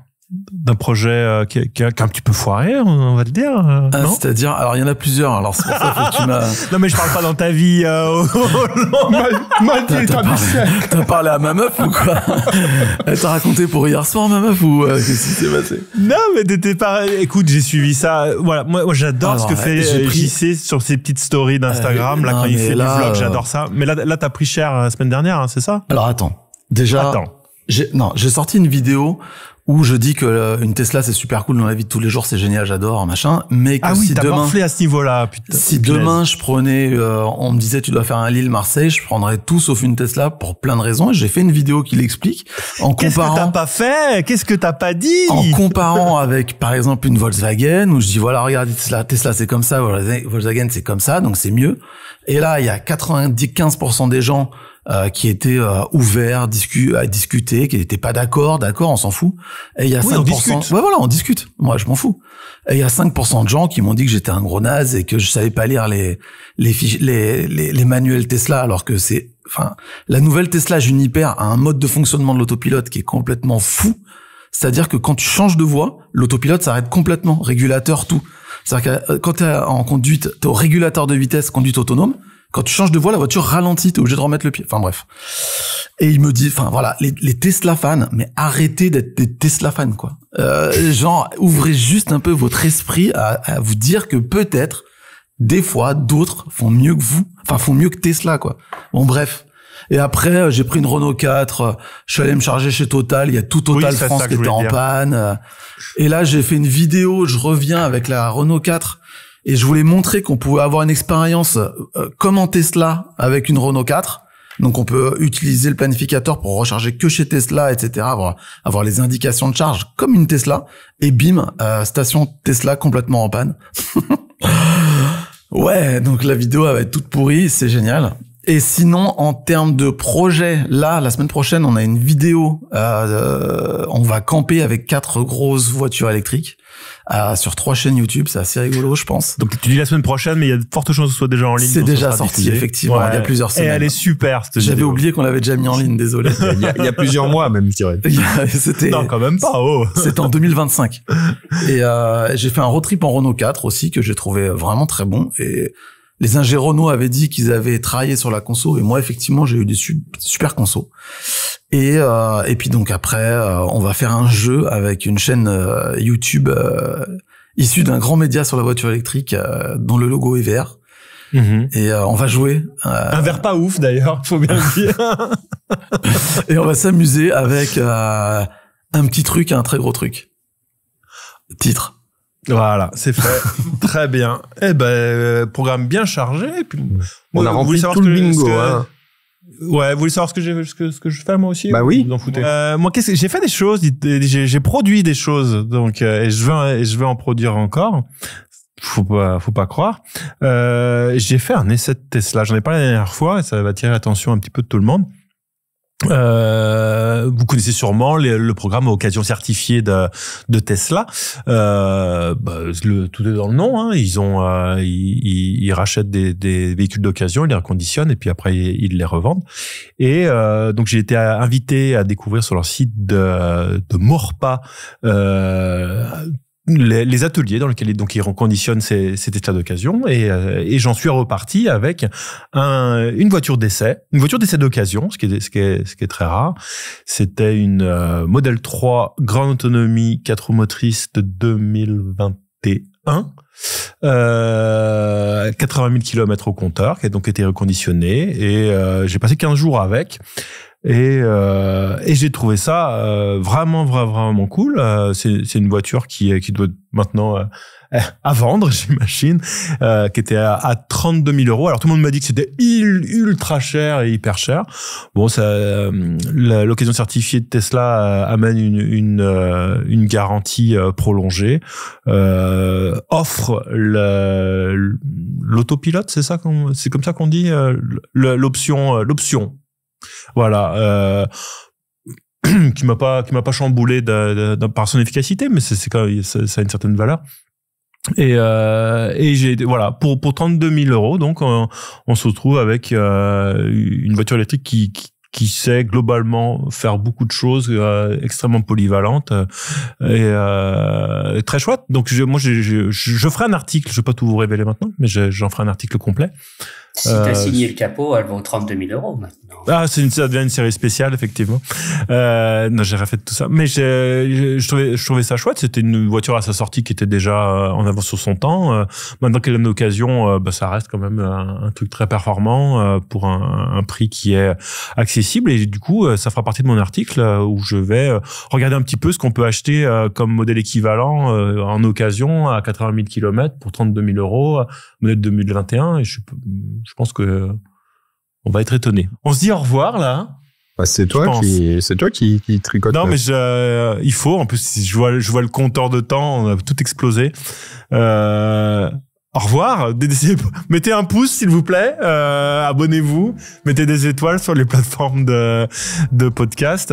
Et peut-être, mais seulement peut-être, on se voit la prochaine fois. De la prison, du coup, de la santé. Peut-être si j'ai du Wi-Fi. Peut-être. Ciao. Salut. À bientôt. Salut.